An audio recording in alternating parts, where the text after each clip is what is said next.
Assalamualaikum warahmatullahi wabarakatuh. Perkenalkan, nama saya Isna dengan NIM C1B3230094. Baik, saya di sini akan mereview tentang Keluarga Cemara Season 2. Dalam film Keluarga Cemara Season 2 merupakan kelanjutan dari kisah keluarga sederhana yang tinggal di desa dan menghadapi berbagai dinamika kehidupan setelah mengalami perubahan drastis dalam kondisi sosial dan ekonomi. Dalam spill ini, cerita berfokus pada tantangan-tantangan baru yang dihadapi oleh keluarga Abah yang diperankan oleh Ringgo Agus Rahman, mendapatkan pekerjaan baru dari luar kota yang cukup menyita waktu dan energinya. Pekerjaan tersebut membuat Abah semakin jarang berada di rumah dan kehilangan momen-momen penting bersama anak-anaknya. Hal ini kemudian memicu pergeseran dalam hubungan keluarga, terutama dengan anak-anaknya yang mulai merasa terabaikan secara emosional. Sementara itu, Emak yang diperankan oleh Nirina Zubir tetap setia memegang peran sebagai penopang rumah tangga, menghadapi tekanan rumah tangga sambil tetap menjaga keseimbangan emosional dan komunikasi antara anggota keluarga. Emak menjadi tokoh sentral yang menahan gejolak konflik, menjaga keharmonisan, dan terus berusaha menguatkan kembali relasi antara anggota keluarga yang mulai renggang. Masalah yang diangkat dalam film ini cukup kompleks dan sangat dekat dengan kenyataan sosial yang dihadapi banyak keluarga modern. Salah satu isu utama yang sangat terasa adalah ketidakseimbangan antara kehidupan kerja dan kehidupan keluarga.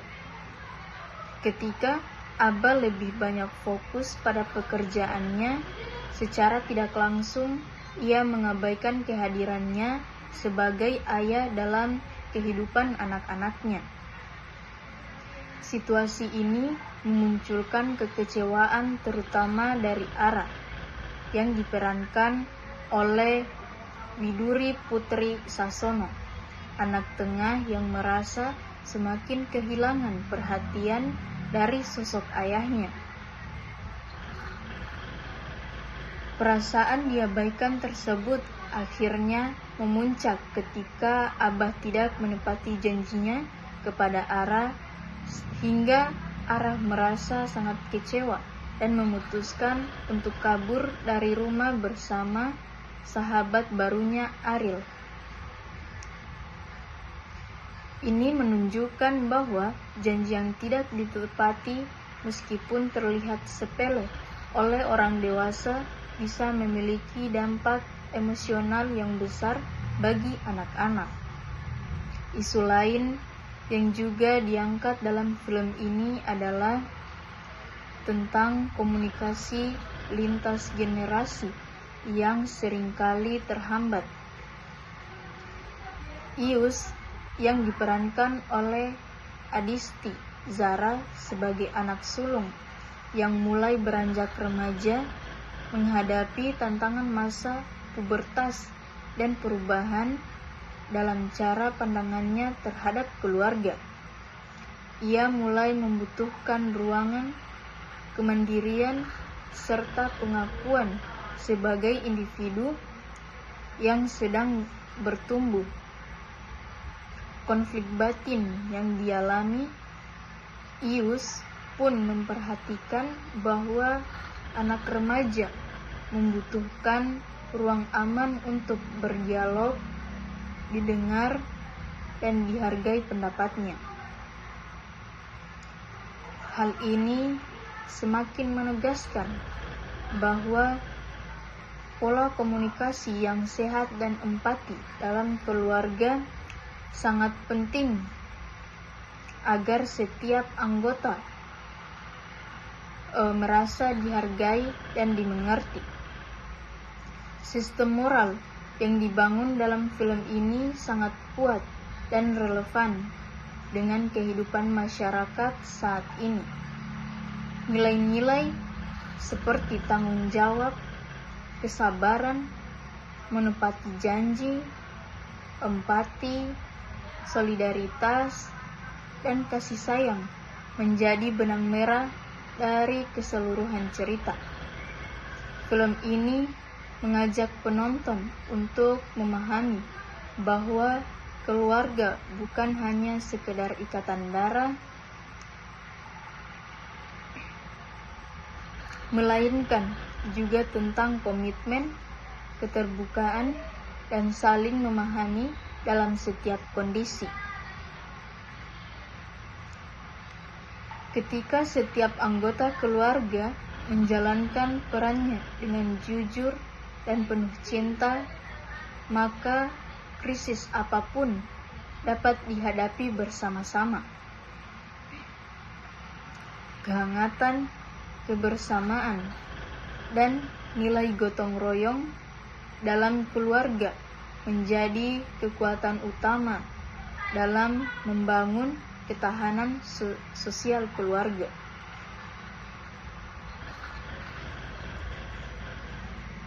Dalam konteks pekerjaan sosial, meskipun tidak ada tokoh pekerja sosial secara formal dalam film ini, namun peran dan fungsi pekerja sosial tercermin melalui tindakan dan karakter beberapa tokoh dalam keluarga Cemara. Emak menjadi figur yang paling menonjol dalam peran pekerja sosial informal. Ia menjalankan fungsi mediasi, konseling, dan dukungan emosional kepada anak-anak dan suaminya. Ketika terjadi konflik antara Ara dan Abah, Emak hadir sebagai penengah yang mampu memahami perasaan semua pihak dan membimbing mereka untuk menemukan titik temu. Ia juga menunjukkan sikap empati, sabar, dan tidak menghakimi, ciri khas dari seorang pekerja sosial yang berorientasi pada pemecahan masalah seperti partisipatif. Selain Emak, Abah juga menjalani proses pembelajaran dan refleksi yang membawanya ke arah peran pekerja sosial internal. Setelah menyadari kesalahannya dalam membagi waktu antara pekerjaan dan keluarga, Abah mencoba memperbaiki hubungannya dengan anak-anak, khususnya Ara. Ia akhirnya memilih untuk lebih hadir secara emosional dan fisik sebagai bentuk tanggung jawab dan pemulihan hubungan yang sempat renggang. Di sisi lain, anak-anak, terutama Ius dan Ara, juga mengambil peran sebagai agen perubahan kecil dalam keluarganya.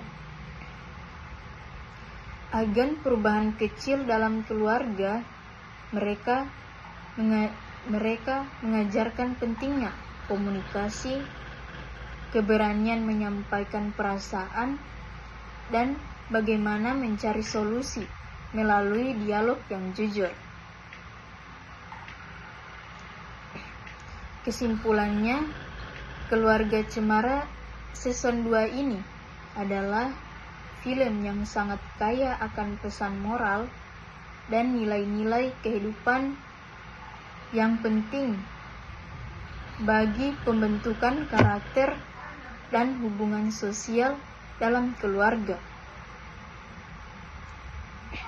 Film ini memperlihatkan bagaimana krisis dalam keluarga dapat diatasi melalui empati, komunikasi terbuka, serta komitmen bersama untuk terus saling memahami dan mendukung. Dalam konteks pekerjaan sosial, film ini menunjukkan bahwa peran-peran sosial yang selama ini dianggap memiliki profesi formal sebenarnya bisa dilakukan oleh siapa saja, seperti orang tua, anak-anak, bahkan sahabat, selama mereka memiliki kepekaan sosial, kepedulian dan kemauan untuk menjadi agen perubahan dalam lingkup terkecil sekalipun, yaitu seperti keluarga. Film ini mengajak penonton untuk kembali memaknai arti penting sebuah keluarga, bukan hanya sebagai tempat tinggal, tetapi sebagai ruang tumbuh yang penuh kasih dan pembelajaran sepanjang hayat. Untuk lebih jauh, film ini juga memberikan gambaran realistis tentang tantangan keluarga modern yang harus menyesuaikan diri dengan perubahan zaman, terutama terkait tuntutan ekonomi, dinamika sosial yang kompleks. Ketika seseorang dalam keluarga menghadapi tekanan dari luar, dampaknya bisa menjalar ke dalam struktur relasi antar anggota. Namun, film ini menunjukkan bahwa dengan pendekatan yang penuh kasih, sabar, dan saling percaya, semua tantangan itu dapat dilewati bersama. Ini adalah pelajaran penting bagi banyak keluarga yang mungkin sedang berada dalam fase serupa, bahwa keharmonisan keluarga tidak datang secara instan, melainkan perlu terus dirawat melalui komunikasi dan kehadiran yang utuh. Di sisi lain juga, Keluarga Cemara Season 2 ini memberikan ruang bagi anak-anak untuk menunjukkan suara dan perasaannya, sesuatu yang kerap diabaikan dalam sistem keluarga konvensional. Pesan ini menjadi penting dalam konteks perlindungan anak dan pemenuhan hak-haknya. Anak-anak tidak hanya butuh dipenuhi kebutuhannya secara material, tetapi juga perlu didengarkan, dipahami, dan dihargai sebagai individu yang berkembang. Ini selaras dengan prinsip pekerjaan sosial dalam memperjuangkan hak dan kesejahteraan ekonomi rentan, termaksud anak-anak dan perempuan, seperti yang tergambar dalam peran emak sebagai figur sekaligus pendamping emosional yang sabar dan bijak. Pada akhirnya, Keluarga Cemara Season 2 ini tidak hanya menyentuh aspek emosional penonton, tetapi juga mengubah kesadaran akan pentingnya membangun relasi keluarga yang sehat, beretika, dan penuh kasih. Film ini menggambarkan bahwa menjadi keluarga bukan berarti bebas dari konflik, melainkan mampu bersama-sama menyelesaikan konflik dengan nilai-nilai kebaikan. Dalam dunia serba cepat dan individualistik, film ini hadir sebagai pengingat bahwa keluarga adalah fondasi utama dalam membentuk masyarakat yang tangguh dan berdaya. Melalui narasi yang menyentuh dan realistis, Film ini tidak hanya menghibur tetapi juga mengedukasi, menjadikannya tontonan yang relevan dan bermakna bagi semua kalangan. Mungkin itu saja yang saya dapat paparkan dari review mengenai Keluarga Cemara Season 2. Sekian, wassalamualaikum warahmatullahi wabarakatuh.